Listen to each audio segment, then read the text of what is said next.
With so many varied game genres out there, it feels kinda cheap to admit that first person shooters are still my favourite. Massive expansive worlds with rich detailed stories? Fuck that! I'd like to click on things until they die. But what if I told you things don't have to be that way? What if there's more to this genre than you might think? A lot goes into making a good FPS, and I'm going to explore these elements today. So, for all the awesome mods and for over 100 subscribers and counting, this is Doom.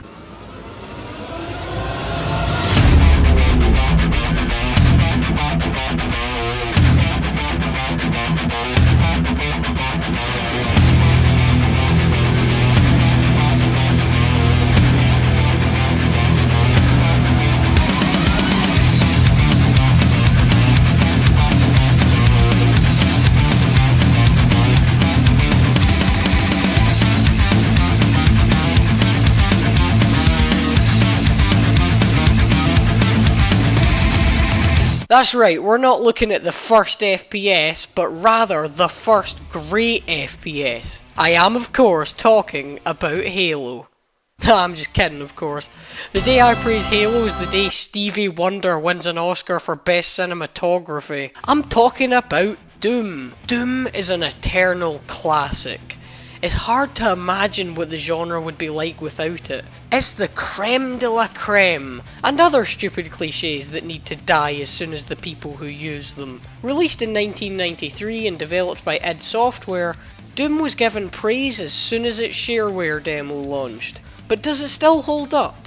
Fuck yes it does. If you're tired of stupid modern cover shooters in which the main character runs at the speed of a Parkinson's conga, then you can't go wrong with Doom. Now there are many ways to get Doom working on modern machines, but I would recommend GZ Doom.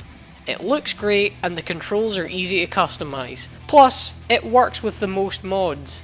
I must say, while playing through Doom, I had no nostalgia for it.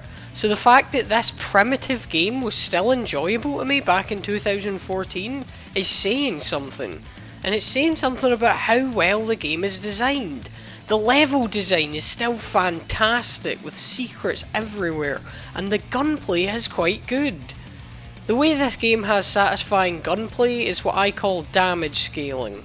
Each weapon feels more powerful than the last as you fight more powerful enemies. The enemy variety is also very good.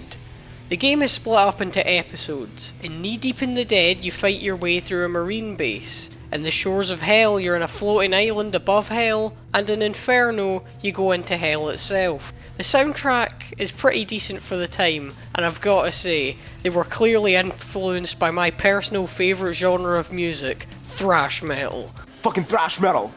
Fucking not thrash, not thrash, not thrash.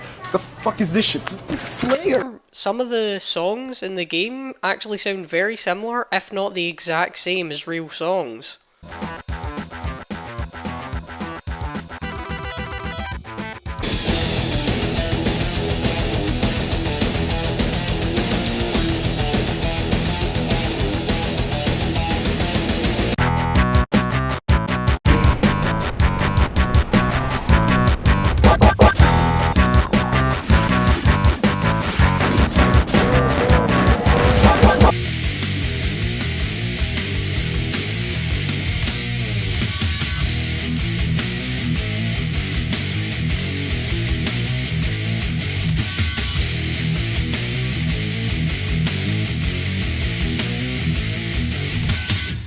Overall, Doom is just as fun now as it was back in the 90s. I must say, the opening is pretty awesome too. No cutscenes, no locked camera, not even any dialogue.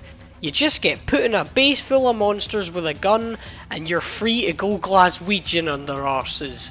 E1M1 is one of the most iconic levels in video game history. The design is great, the atmosphere is enthralling, and the main theme blares while you shoot pricks in the face. The boss battles in the game are fun, even though there are only 2 of them. The legendary Cyber Demon, and a brain that looks more like a sentient Bossack. And then you have Doom 2. As sequels go, it's not very impressive.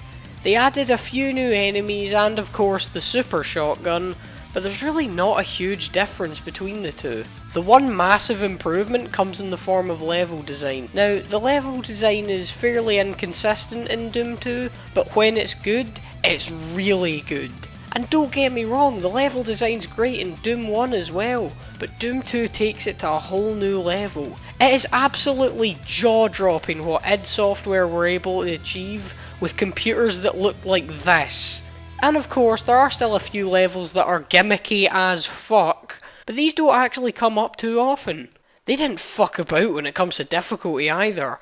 Doom 2 is harder than a BBC employee in a nursery. But you're not here for old Doom. You're here for the mod that sparked interest in Doom so many years later. Brutal Doom.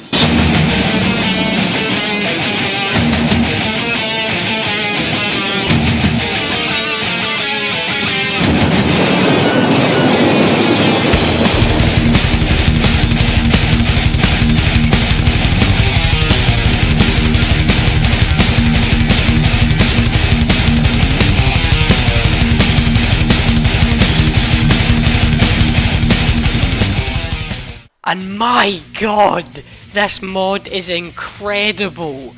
Even the biggest budget military shooters can't get one simple thing right that this mod gets right in spades. Gunplay. What is satisfying gunplay? That! When you fired a gun in Brutal Doom, there's no mistake that you fired a fucking gun. I mean, look at this! Do I really need to go much further? The guns themselves have been changed around a bit. Most guns have aim down sights or an alternate fire mode. The pistol has been replaced with an assault rifle, and the minigun is actually useful now because it slows your enemies down. Now, the chainsaw is, dare I say it, brutal. Ha ha ha ha ha ha ha ha ha ha ha, you're so fucking funny. But seriously, just look at this. So good. Something that's way more useful than it sounds is the mighty boot from Duke Nukem. You can finish off enemies without wasting any ammo, and if you've built up enough adrenaline from demon runes, this can happen. Rip and tear mode is awesome as well. It means you no longer feel powerless when you run out of ammo. I suppose that's the hidden genius of Brutal Doom. Beneath its visceral exterior, it's more than just a gore mod. For one thing, the mod adds headshots, which are very significant if you don't want to waste ammo in later stages. The game is also a tad harder, as imps shoot faster fireballs and enemies are a bit smarter. Plus, the mechanic of reloading has been introduced. Now, before you shout on about how these bloody modders coming over here and taking our jobs while paradoxically simultaneously scrounging off benefits, why don't we all vote Doom Trump? Calm down. I think this is a good modernisation. It adds a level of extra strategy and challenge to the game. Keep in mind, reloading has been an FPS mechanic since Half-Life, and that game still kicks enough variations arse to fill its diversity quota. And if you just want the gore and none of this fancy crap, well, don't worry, because in version 20, upon loading up the game, you'll be offered the choice between modern or classic. But come on, modern has the best gun designs, and with detailed hitboxes, this never gets old. If you haven't played Doom ever, then give it a go with this mod. With id's classic level design and this awesome gore mod, it doesn't get much better than this. Or does it?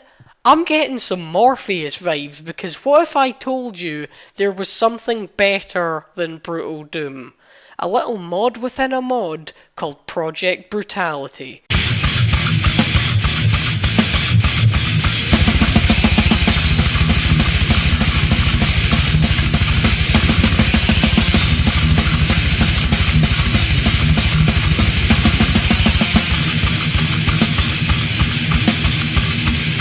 Using Brutal Doom as the base gore mod, Project Brutality adds a metric fuckton of new weapons and enemies, from axe-wielding zombie scientists to archviles that shoot ice instead of fire. Plus, enemies have new attacks. Soldiers can throw grenades, and imps can crawl in the ceiling. The game also has a pistol again, several assault rifles, 2 miniguns, a revolver, an SMG, a grenade launcher, an auto shotgun, and a partridge in a pear tree. There are too many guns to count. The best thing in this mod is the chainsaw, because if you right click, it goes from a chainsaw to a katana if it were designed by an American. The only thing in this mod that I don't like is the design of the first minigun. It looks kinda daft to me. That's not all I'm using though. I'm also using the Ultimate Doom Visor HUD, which is really cool, and I'm using the Hell on Earth Starter Pack WAD occasionally, which is a really good WAD. WAD, fucking whatever. In both Brutal Doom and Project Brutality, you can in fact alter the amount of blood you want, which basically ranges from a realistic amount to see how quickly you can crash your computer. And if you can crash your computer with Doom, I think that's a feat. Just get these mods, throw on your favourite podcast, and reinvent hell. There are so many awesome details I want to talk about, but I refuse to spoil them. I'm Perg, and you haven't lived until you've played with these mods. I'm looking forward to Doom 4, but if it sucks, we still have this. If you're reckless, get free.